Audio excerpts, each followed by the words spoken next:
এখন ৰাষ্ট্ৰীয় পতাকা বিক্ৰী হৈছে ৪,০০০ টকাত। ৯ ফুট বহল ১২ ফুট দীঘল পতাকা।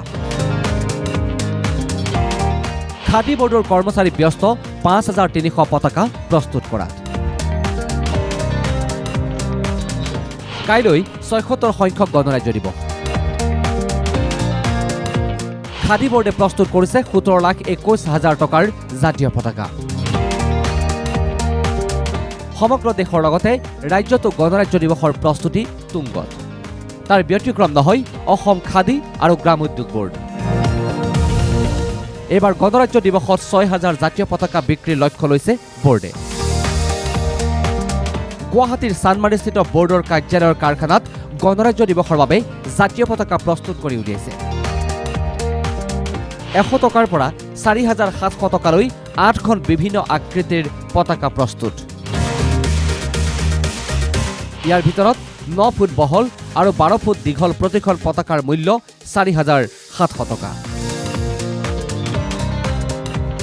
খাদী বোৰ্ডে প্ৰস্তুত কৰা পতাকাসমূহৰ ভিতৰত এইখনেই সৰ্ববৃহৎ পতাকা।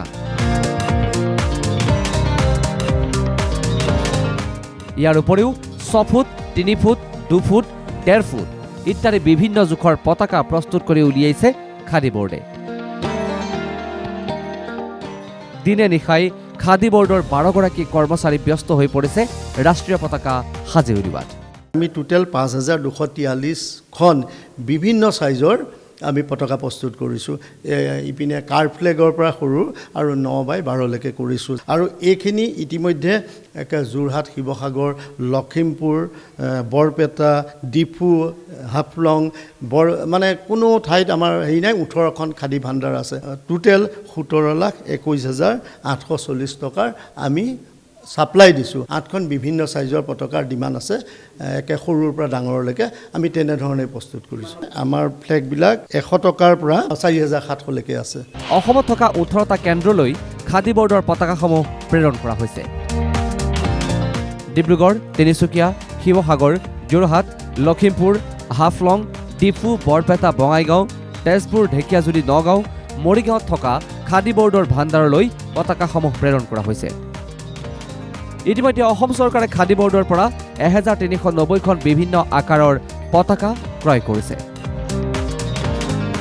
খাদী বোৰ্ডৰ লগতে মহানগৰীৰ ৰাজপথো ভৰি পৰিছে জাতীয় পতাকাৰে। মহানগৰীৰ ৰাজপথত ভিন্ন প্ৰান্তত ১০ টকাৰ পৰা ২,০০০ টকালৈ বিভিন্ন আকৃতিৰ বিক্ৰী হৈছে পতাকা। তো আমাৰ ১০০ টকা আছে, ৫০ টকা আছে, ৪০০ টকা আছে, ১,০০০ টকা আছে, ১৬০০ টকা আছে, ১৮০০ টকা আছে, ১০ টকা আছে, একদম কম ১০ টকালৈকে আছে। তেওঁলোকে বিক্ৰী বেছি হোৱা নাই, ৪,০০০ মান হৈছে। এতিয়া এইদৰেই গণৰাজ্য দিৱস উদযাপনৰ বাবে সাজু হৈছে Assam Khadi board. Video' journalist ময়ূৰৰ সৈতে কংকন ডেকাৰ ৰিপৰ্ট NKTV।